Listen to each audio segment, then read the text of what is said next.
Hello and welcome to the 7th episode of The Road to Net Zero, a podcast from the Advanced Propulsion Centre.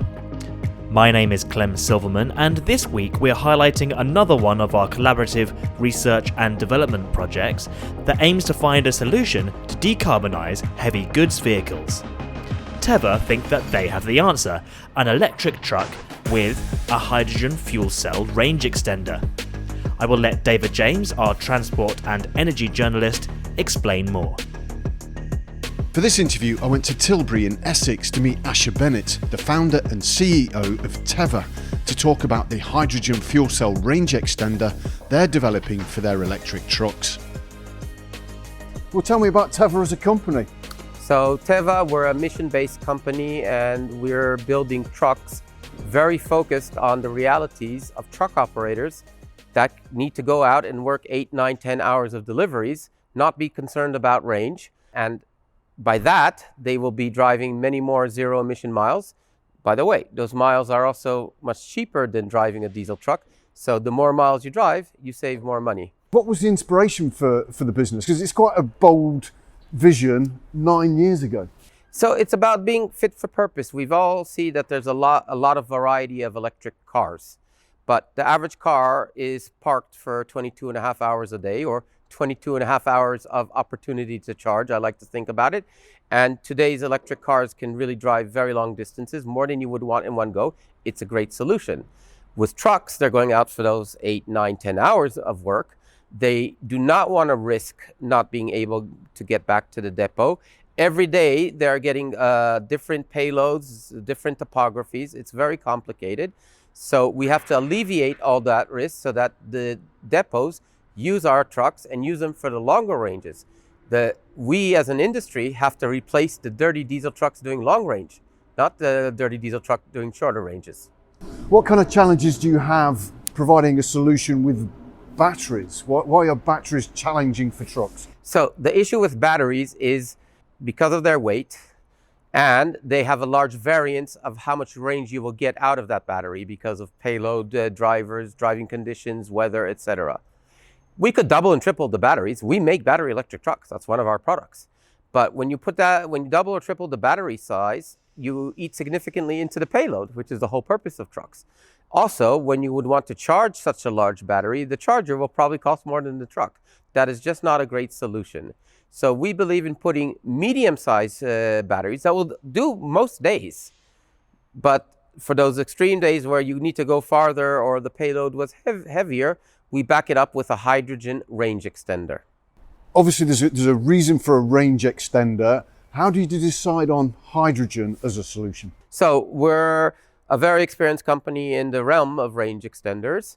We already have trucks on the road for over 2.5 years.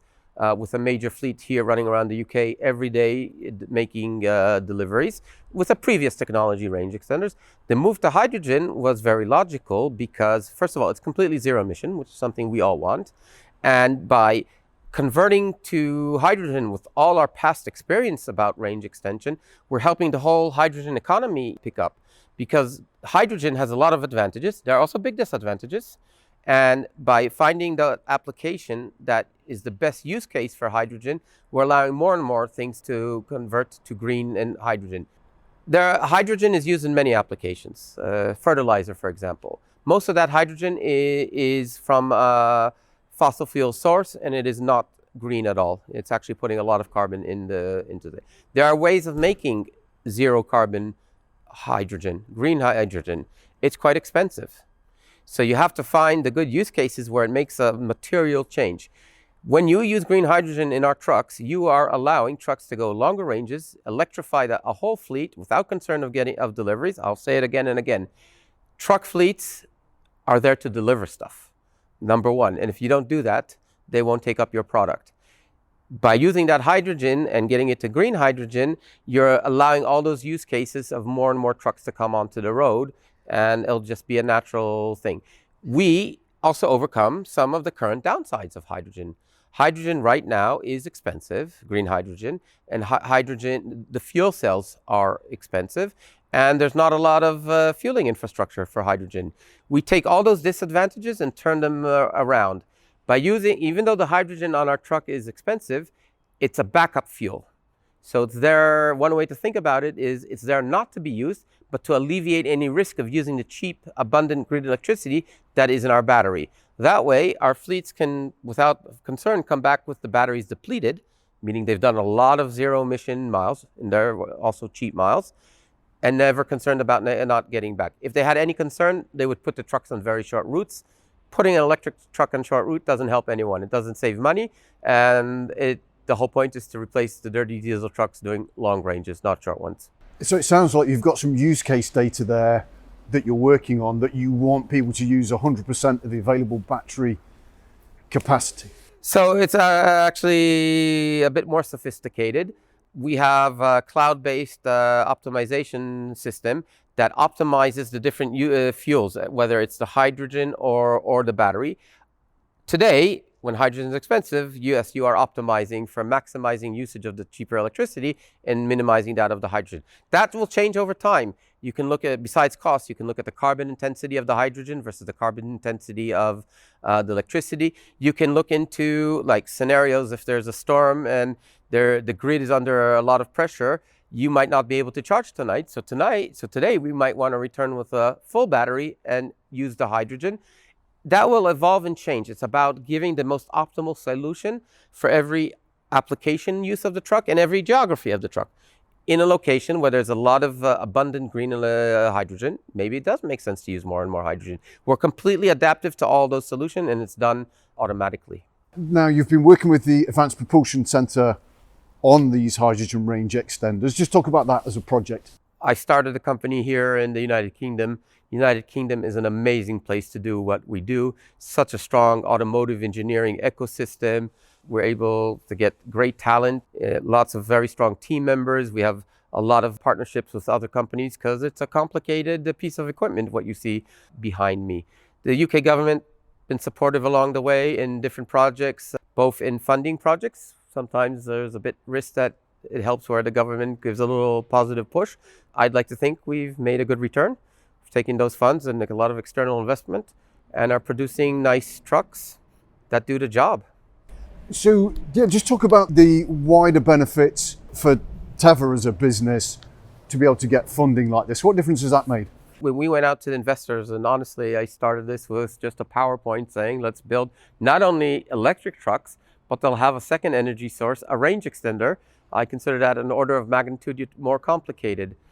What got this company off the ground was winning a government grant. Then I went to investors and said, we've won the grant. We won a grant competition. They validated to some level the technology. Can you help with the matching funds needed? That got the investors going. That built the company. As we grew, we went into more complex development projects. We applied for grant competitions, and when we won them, we've put it to good use. I'd like to say, especially from that original grant, everything we said we did, we did. And most importantly, we built a very nice company, which I'm proud has. We have over 160 team members right here in Essex, building world-changing technology. And in terms of that kind of government funding that's available, what payback does the UK taxpayer, but also the wider UK PLC, as we call it, what do we get back? What's the return on investment? The return on investment to the United Kingdom and the people of the United Kingdom is on multiple fronts. We've gotten large amounts of foreign investment. We have a strong team, over 160 team members, all skilled, I'd like to think well paid, working on developing great technologies. We shall not forget the benefit that we are all going to breathe cleaner air, and all of us in this world live in this spherical greenhouse that is under stress, and we're helping solve that. The scale of the opportunity, how excited are you about not just the challenges, but the opportunities that moving to a low carbon economy presents? The opportunity is amazing, even at the personal level. I mean, isn't it cool that I get to get up in the morning and work with both software, and 1/3 of our engineers are software engineers, and hardware, and put together a big piece of machinery, not me and my team together, and then go see it in the hands of real customers, driving around, doing as it's meant to do, saving our customers money and allowing them to deliver completely zero emission, both the air we breathe in the cities and the carbon into our atmosphere. We've already seen ideas and concepts of spin-off technologies from parts of our software, for example, that we're hope to use to lower traffic congestion, would you believe, is coming out of that truck. Those are ideas that are in process. And we're seeing interest from around the world for this exact truck because everyone wants electric trucks as long as it does the job and it saves money. And the battery electric alone doesn't always do that. So I guess, because we can see the environmental benefits of the low carbon technology, the electric technology, and you're saying there's a business benefit to that. So why aren't we just instantly changing over to this great new technology? What's holding us back? Let's be clear. No one will buy trucks if it costs them more than their previous truck technology. The advantage with truck operators, unlike consumer automobile buyers, when I buy a car, you're not sitting there thinking about the lifetime cost of fuel and discounting it back today. Truck operators absolutely look at lifetime cost of the vehicle. In the old way, in the diesel world, 2/3 of the lifetime cost goes to the oil and gas industry, not to the truck manufacturer. Electric trucks or hydrogen electric trucks are more expensive upfront, higher capex, but so much cheaper to operate, so much cheaper on the fuel, so much cheaper on the maintenance. You work that into the calculations and you are saving money. If there's customers who have a problem upfront, paying all that upfront, that's not a problem. The world of trucks is covered with leasing. They'll cover the higher upfront cost and you will pay the same monthly cost or less. So what is it that needs to change to unlock this positive future that we can see within grasp? We, as a company, are aiming to help facilitate the production and delivery of green hydrogen. That's actually a business of a multi-billion-dollar business. You see all the big energy companies getting into that. Government support and facilitating that will make a huge change, and it should be led by the UK. We should not be laggards. We should be leading it because it's such a big business opportunity, and we have to be rational about it. Just making green hydrogen because it's nice and clean that's not good enough. We have to use green hydrogen where it makes economic sense and has the biggest impact. Maybe one day trucks can be all electric. Maybe one day there'll be that magical battery that is this size, and there'll be multi-megawatt chargers at every street corner, so that trucks can go out and with confidence charge their trucks whenever they need it. That's fine. Then we can use all the hydrogen for places that can't be replaced with the battery, like fertilizer production. But if you want to get there, let's be realistic. Let's find the best use cases for hydrogen now, where there's the biggest impact, and it certainly is in mobility, in my opinion. We also benefit from the clean air, by the way of running around our cities, and leverage that for growth. The technologies we have, we're seeing interest from around the world. Other places are looking to purchase or copy or license from us the technology to build our trucks. We're very open to the concept. It will all benefit our company and the UK. What would you like to say to the UK's politicians? Personally, I stay away from politics, but be rational and support the growth of green hydrogen. It's going to make a huge, huge change on our economy, on our security of energy supply, and mostly, let's be leaders in the technology, because that always spurs out a lot of smaller companies. They grow up, become bigger companies. It's all good for and across the board. There are some critics of hydrogen as a energy vector. How would you address those criticisms, mainly around efficiency and the difficulty of transporting hydrogen? I take the energy efficiency of hydrogen very seriously. It's one of the big downsides of hydrogen. If you take a kilowatt hour of energy from a wind farm or solar farm, put it into the grid, put it into the battery in one of our trucks, into our motor and drive the truck, or you take that same kilowatt hour, electrolyze it along the way into hydrogen, put it into the cylinders on our hydrogen fueling storage cylinders in our truck, into our fuel cell, convert it back to electricity to our motor. That second pathway is between half and 2/3 less efficient. Why would you even begin? You would start with this.